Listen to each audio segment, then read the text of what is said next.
Yes, kanda subscribe rero dukomeze nk'uko bisanzwe ku makuru y'ingenzi utari ukwiye gucika ndayakuzaniye.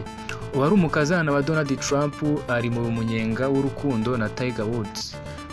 Kanda subscribe rero ukomeze umenye ibirambuye kuri iyi nkuru. Tiger Woods ni icyamamare muri golf, amaze amezi menshi mu rukundo na Vanessa Trump, uwahoze ari umugore wa Donald Trump Jr, akaba umuhungu wa Banyarwandakazi. Twabazaniye za ntebe z'imigano turazikora ahangaha, dukorera ku kiraro uva Nyabugogo, ku kiraro cya mbere ku Kinamba. Ku bindi bisobanuro waduhamagara kuri 0788440888. Kaze muri Bambo. Umukinnyi nabwiraga w'icyamamare usigaye akundana n'umukazana wa Donald Trump. Vanessa na Donald Trump Jr bari babanye imyaka 12 mbere y'uko batandukana. Ni mu mwaka w'ibihumbi 2018. ubwo kuri ubu Vanessa na Woods rero basangiye byinshi uretse kuba bombi baba muri Florida. Umukobwa wa Vanessa, Kai Trump, ubwo niwe yabyaranye na Donald Trump Jr, nawe ni umuhanga mu mukino wa golf. Kuva rero tariki 20 Gashyantare, Tiger Woods yahawe icyubahiro muri White House na Perezida Donald Trump mu muhango wo kwizihiza ukwezi kw'amateka y'abirabura yabereye mu ngoro cyangwa se muri White House, inyubako yo Perezida wa Leta Zunze Ubumwe abamo.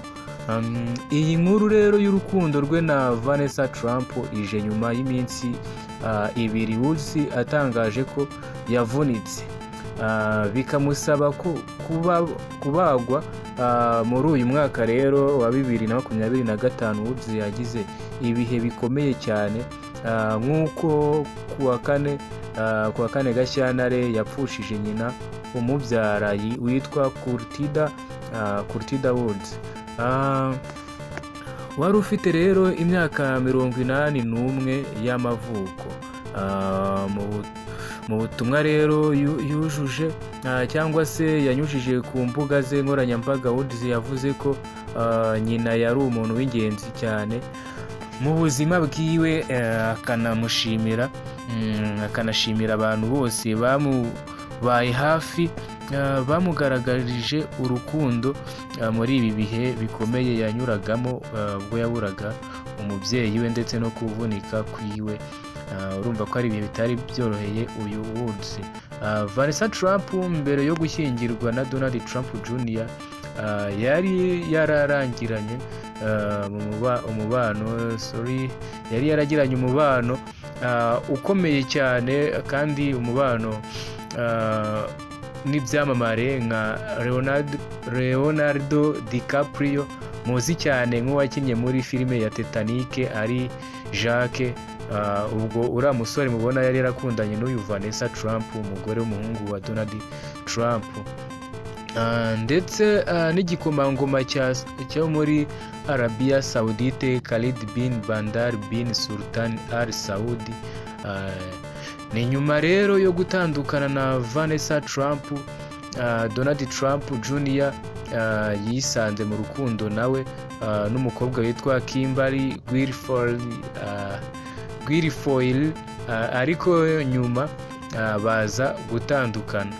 Kuri ubu rero biravugwa ko ari mu rukundo n'umukirekazi wo muri Palm Beach, Bettina Anderson, akaba ariwe umuhungu wa Donald Trump, ariwe Donald Trump Jr ari mu rukundo nawe Bettina Anderson. Vanessa rero wahoze ari umukazana wa Perezida wa Leta Zunze Ubumwe za Amerika Donald Trump, akaba ari mu rukundo rushyushye rwose n'iki cyamamare mu mukino wa golf Tiger Woods. Bameranye neza cyane. Vanessa na Trump Jr banatandukanye nyuma y'imyaka 12 basezeranye kubana akaramata. Ayo makuru rero nabonye nayiboneye gutyo ndimo nsoma ku kinyamakuru cyitwa Inyarwanda kitugezaho inkuru nziza kandi dukwiriye kumenya. Nawe ndavuga ati nk'abakunzi banjye reka nyibazanire ubundi nayo muyimenye kuri Twidagadure Show. Kanda subscribe tujye tubana umunsi ku munsi. Murakoze cyane, Imana ibahe umugisha, ndabakunda. Bye bye, hasta la vista, bye ciao.